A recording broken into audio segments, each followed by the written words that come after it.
Hello, everyone. It's Friday. Do you have any plans for the weekend?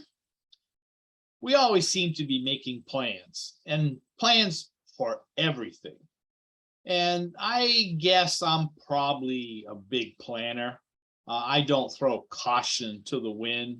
I always try to make sure I get everything lined up for everything, whether it's work related, play related, mealtime related. I'm always making plans, and plans need to be tweaked on the way. There's that famous saying in disaster planning, and a shout out to all the folks that are impacted by the latest hurricane down in Florida and now going to the Carolinas. I hope everything is okay with these folks. But in disaster planning, there's always say you plan for the worst and hope for the best, because despite the fact that you think you have total control, there are some things that are just beyond our control. And that's why I like to focus on the things that I can control. So when I make plans, I try to get them into step where I can dictate a little bit where things should go. And I think we all know what some of the things that we can control. There's another saying that we found out after a time when the movie was out, but when Jaws came out, and that famous line that came out of it, and it says, "We're going to need a bigger boat." That was an ad-lib line where the actor just spontaneously said it, and it stuck. And that always meant to me was like, we've made all these plans, but we're going to have to change something. We need something else to go forward. And sometimes we don't know what that something else is until we put our plan in place. Yes, we might have a great idea on what the final outcome will be, but until you really put the plan in place, that's all it is just a plan. We have to work the plan. Now, yes, you can have plan A and plan B. I can tell you folks, I've been needing plan C, D, E, F, G, all the way through the alphabet, because as you know, when I've been reporting on my journey of accountability, I am struggling. And just as I'm setting a trend of gaining, Anne is setting a trend of losing. She's lost 13 weeks in a row. She had a fabulous time at retreat, which took a lot of planning to get her there. And that's where I just don't want to give up. And we can plan for the worst and hope for the best. And I think that moment happens every time we get a chance to step on the scale, where we had a plan, we worked it, we tweaked it, and the outcome wasn't what we had hoped for. But it does not mean that we give up. We have to continually to reshape our plans to go forward. And there's many tools available for us. There's the chapter meeting, there's the support, talking to our fellow members, looking at the top store to look for journals and other guides to help us stay on our plans.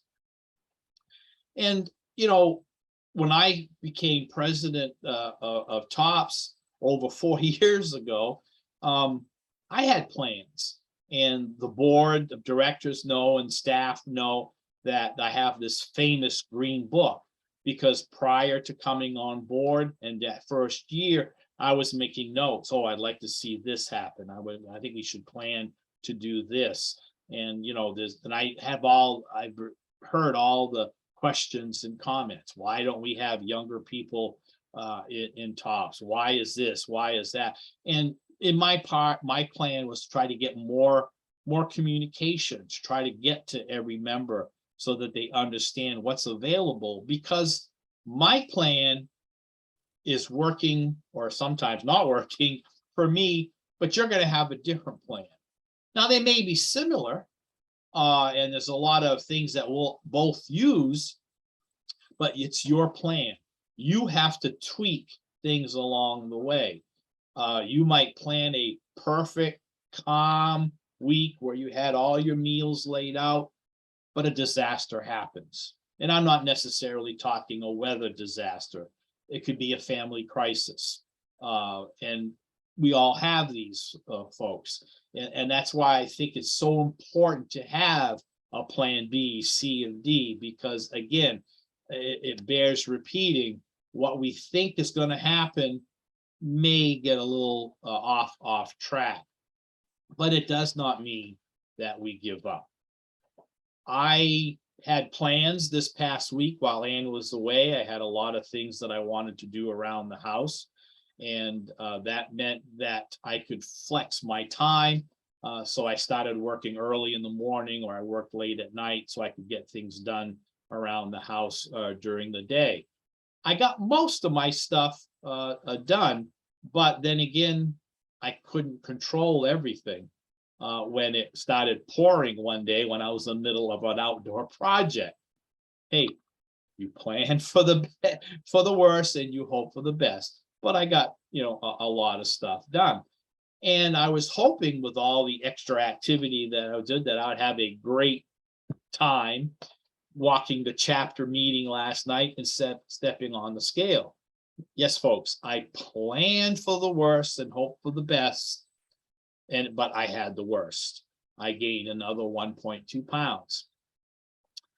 I don't know what's really going on. I'm hoping this weekend I'll get a chance to talk to Ann more about her retreat experience while we're traveling. But it's plans. And I also wonder sometimes, should I go to my very, very first plan 20 years ago when I joined TOPS? Maybe it would work, but I think there's a lot of other things going on in my life that weren't happening 20 years ago. But plans are plans, and they have to be tweaked. I've said it several times, and because that's sometimes you have to hear things several times before it really kind of sets in. So I'm making another plan for next Thursday. We're going to be doing, Ann and I'm going to do a lot of walking this weekend, and we'll talk about, like I said, talk about her retreat experiences. Maybe I can get some extra support from her, or we can figure out what's going on in my head, because I think that's where my issues are right now. So who knows? I'm just, again, not going to give up. I hope none of you give up if what you planned for your way in didn't go as according to plan this week. But we're all in this together. I am excited that some of the plans that kind of got derailed because of the pandemic that I had initiated just prior to the pandemic are starting to come forward. Don't mean to be cryptic about it, but you folks will be hearing about some of these things soon. So again, I made a plan. I'm tweaking it, and I plan to see you next Friday.